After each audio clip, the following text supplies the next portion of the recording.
Sayın Atağatan YouTube kanalımızın izleyenleri, Türkmenistan gündemi haber bültenimize hoş geldiniz. Bültenimizdeki haber başlıkları: Türkmenistan ve Bahreyn, uluslararası toplumu Türkiye ve Suriye'ye yardıma davet etti.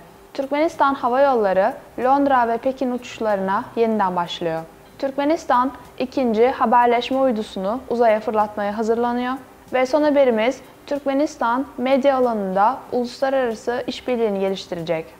İlk olarak Türkmenistan ve Bahreyn uluslararası toplumu Türkiye ve Suriye'ye yardıma davet etti.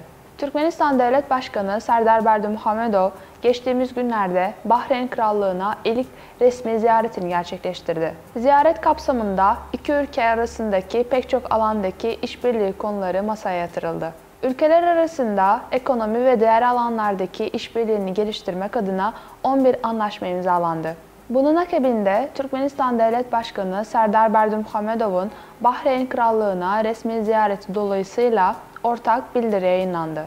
Bu bildiride Türkmenistan Devlet Başkanı Serdar Berdimuhamedov ve Bahreyn Kralı Hamad bin İsa Al Halifa, Türkiye Cumhuriyeti ve Suriye Arap Cumhuriyeti'nde meydana gelen yıkıcı deprem dolayısıyla uluslararası toplumu bu ülkelere yardıma davet etti. Özellikle bu ortak bildiride şu ifadeler yer almaktadır.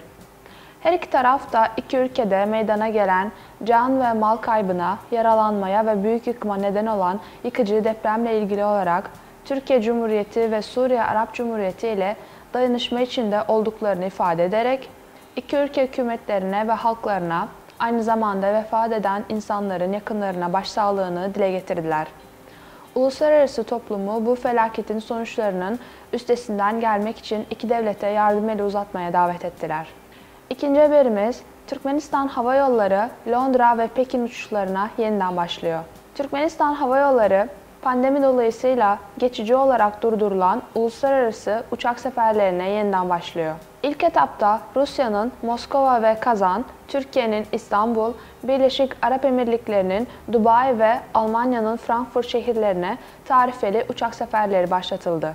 Mart ayından itibaren seferlerin rotasını ve coğrafyasını genişletmek için kollarını sıvayan Türkmenistan Hava Yolları, İstanbul-Aşgabat-İstanbul uçuşlarını her gün gerçekleştirecek. Bunun akabinde ise Çin'in Pekin ve İngiltere'nin Londra şehirlerine uçak seferleri yeniden başlayacak. Türkmenistan Hava Yolları yeni açılacak uçak sefer rotaları için bilet satışına başladı. Aşgabat-Pekin seferleri haftada 2 defa gerçekleştirilecek ve ilk uçuş 24 Mart tarihinde yapılacak. Aynı zamanda Londra'ya da seferler 20 Mart tarihinden sonra başlayacaktır. Bu defa Türkmenistan Hava Yolları daha önceki gibi Londra Heathrow Havalimanı'na değil de London Stansted Havalimanı'na seferler düzenleyecek. Aşgabat-Pekin uçak bileti Türkmen vatandaşları için 9.275 manat olacak. Yabancı ülke vatandaşları için gidiş $600, geliş $603 olacak. Business sınıfı biletleri gidiş $850, dönüş $853 olacak. Aşgabat-Londra seferlerinde Türkmen vatandaşları için bilet fiyatı 8.925 manat, dönüş bilet fiyatı ise $615. Yabancı ülke vatandaşları için Aşgabat-Londra bileti ekonomi sınıfı fiyatı $600 ve business sınıfı $1250. Londra-Aşgabat yönünde ekonomi sınıfı $715 ve business sınıfı $1490. Türkmenistan, ikinci haberleşme uydusunu uzaya fırlatmaya hazırlanıyor. Fransız-İtalyan şirketi Thales Alenia Space, Türkmenistan'da gelişen uzay endüstrisi için ülkede mühendis ve operatörlerin eğitimini organize etmeye hazır olduğunu ifade etti. Türkmen İletişim Ajansı Başkanı Hacı Murat Hudayguliyev, Fransız-İtalyan şirketi Thales Alenia Space'in heyetiyle 2028'den önce fırlatılması planlanan ikinci Türkmen haberleşme uydusunun inşasını görüştü. Geçen Kasım ayında Ulusal Türkmen Evrası Uydu Ajansı, Türkmen Alem haberleşme uydusunun hizmet ömrünün yarısını çoktan doldurmuş olduğunu belirterek ikinci uyduyla ilgilendiğini bildirmişti.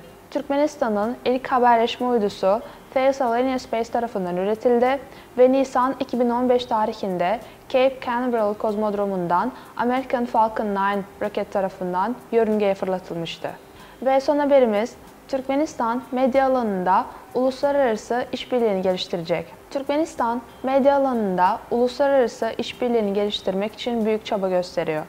Türkmenistan Devlet Televizyon, Radyo Yayıncılığı ve Sinema Komitesi bünyesinde oluşturulan Uluslararası Basın Merkezi, yabancı ülke yayın kuruluşları ve medya temsilcileri ile online görüşmeler gerçekleştirerek medya alanındaki işbirliğini geliştirmek istiyor. Uluslararası Basın Merkezi, önde gelen Arap TV kanalı Al Jazeera ve Rusya'nın Uluslararası TV kanalı Russia Today temsilcileri ile online görüşmeler gerçekleştirdi. Al Jazeera Media Network, Uluslararası İletişim Müdürü İhtisami Batullah ile gerçekleştirilen video toplantıda bilgi ve materyal alışverişi düzeyinde işbirliği beklentileri değerlendirildi. Özellikle Orta Doğu'da geniş bir izleyici kitlesine sahip olan Katar TV kanalında Türkmenistan ile ilgili çeşitli programlar, belgeseller ve ülkede yaşanan önemli olaylar ile ilgili programların yayınlanması konuları ele alındı. Russia Today temsilcileriyle de aynı alandaki görüşmeler masaya yatırıldı. Bu kanallar için özel röportajların hazırlanması konuları görüşüldü.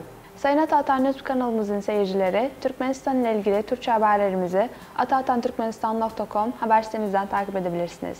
Teşekkürler.